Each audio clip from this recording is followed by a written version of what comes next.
बिस्मिल्लाहिर्रहमानिर्रहीम, अस्सलाम वालेकुम। मैं बात करना चाहूँगा परवरिश के तरीक़ों के हवाले से कि कितने टाइप्स की परवरिश के तरीके होते हैं, उसकी कितनी अक़साम होती हैं और कौन सी अक़साम की क्या ख़ुसूसियात हैं। तो उससे पहले समझने के लिए ज़रूरी है कि हम समझें परवरिश क्या होती है। आसान अल्फाज में हम समझें परवरिश एक अमल है। बच्चों की परवरिश के हवाले से जब हम बात करते हैं तो परवरिश का हरगिज़ ये मकसद नहीं होता कि सिर्फ हम उनकी फ़िज़िकल सेहत का ख्याल रखें, कि उनको सिर्फ हम फीड करते रहें और खिलाते रहें। इसके साथ साथ हमें उनकी जहनी सेहत का भी ख्याल रखना होता है कि वो क्या सीख रहे हैं, उनकी जहनी ग्रोथ कैसे हो रही है, उनकी किस तरीके से डेवलपमेंट हो रही है और उनकी समझदारी के मामला क्या है। इन सब चीज़ों को सुपरविजन करना भी परवरिश का एक हिस्सा है। साइंटिफिक स्टडीज़ कहती हैं कि 4 टाइप्स की परवरिश होती हैं। एक परमिसिव पेरेंटिंग होती है, जो कि हर चीज़ की इजाज़त दे रहे होते हैं। इनकी नेचर थोड़ा सा फ्रेंडली टाइप के पेरेंट्स होते हैं।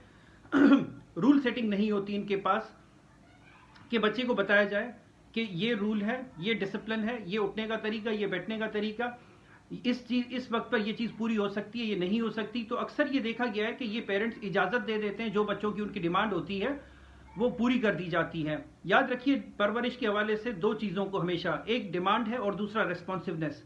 डिमांड के पेरेंट कितना मुतालबा करता है अपने बच्चे से, इसको डिमांड कहेंगे, मुताला और जो मुतालबा सॉरी, और दूसरा जो है कि पेरेंट खुद कितना रिस्पॉन्सिव है, कि उसकी अपनी तवज्जो उस बच्चे पर कितनी है।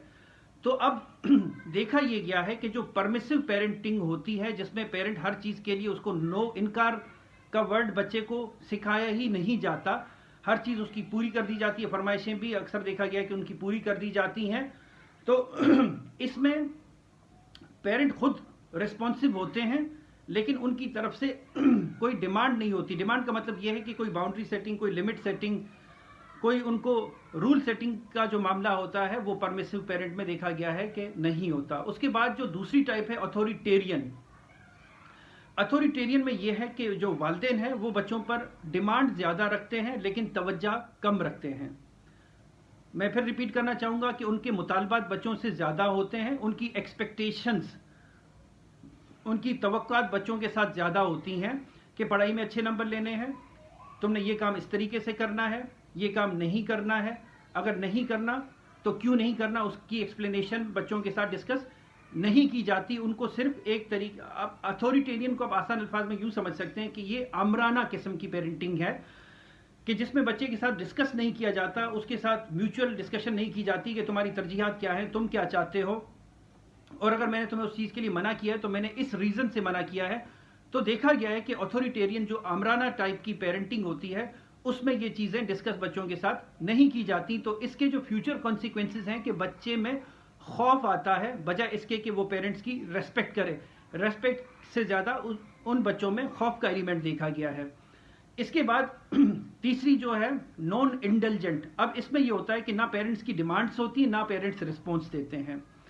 तो इसमें देखा गया है कि बच्चों और पेरेंट्स के बीच में फासले काफ़ी ज़्यादा होते हैं, और ये भी देखा गया है कि बच्चे जहाँ पर एप्रिसिएशन चाह रहे होते हैं, हौसला अफजाई चाह रहे होते हैं, या किसी भी डिसीजन मेकिंग में या पोजीशन लेने पर या किसी भी हवाले से, तो वो देख रहे होते हैं कि पेरेंट्स जो है वो इग्नोरेंट है, वो हमें किसी किस्म की तवज्जो नहीं दे रहा होता। याद रखिए, बच्चों में ये बड़ा कॉमन है कि वो खुद को ब्लेम करते हैं कि शायद मैं अच्छा नहीं हूँ, मैं बुरा हूँ, मैं इन्फीरियर हूँ, इस वजह से मेरा पेरेंट मुझे तवज्जो नहीं दे रहा होता। तो ये इसके कंसिक्वेंसेस हुए। अब ये टॉपिक तो बहुत बड़ा कॉम्प्लेक्स है, लेकिन मैंने कोशिश करके इसको समराइज किया है ताकि हम अंडरस्टैंड कर सकें। चौथी टाइप की जो पेरेंटिंग है उसे कहते हैं अथॉरिटेटिव, जो कि मुस्तनिद किस्म की पेरेंटिंग है, जिसको आप समझ सकते हैं कि हाकमाना पेरेंटिंग है। इसमें पेरेंट जो है वो डिमांड भी रखता है और रिस्पॉन्सिव भी होता है कि बेटा ये तुम्हारी डिमांड्स हैं, ये तुमने करना है, और ये नहीं करना तो इस वजह से नहीं करना।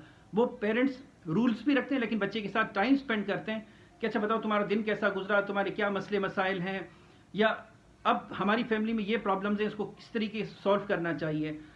तो उसमें जो उनकी अंडरस्टैंडिंग म्यूचुअल होती है, बीच में कोई फासला नहीं होता। देखा गया है कि इसमें बच्चे भी पेरेंट्स की तरफ ज़्यादा रिस्पॉन्सिव होते हैं, और उनमें पेरेंट्स के लिए रेस्पेक्ट का एलिमेंट भी ज़्यादा होता है, क्योंकि इसमें कोई कनेक्शन नहीं होता। तो स्टडीज़ ये कहती हैं कि जो अथॉरिटेटिव, जो हाकमाना किस्म की पेरेंटिंग है, वो काफ़ी बेहतर है दूसरे पेरेंटिंग के तरीक़ों से, क्योंकि इसमें बच्चे और पेरेंट के बीच में इतना कोई फासला नहीं होता। और इसमें डिमांड्स भी रखते हैं पेरेंट्स, और उनका रिस्पॉन्स भी बच्चे की तरफ होता है। तो मैंने सोचा कि पेरेंटिंग के इन हवालों जो तरीके हैं उनको हम डिस्कस करें और आपके सामने मैं इनको रखूं, ताकि हम इससे मैक्सिमम बेनिफिट ले सकें। और अगर चूंकि हम इंसान हैं, फरिश्ते तो है नहीं, कमी बेशियां हो जाती हैं, अगर कोई चीज़ ऊंच नीच है तो हम उस हिसाब से उन चीज़ों को एडजस्ट कर सकते हैं। आपके कीमती वक्त का बहुत शुक्रिया।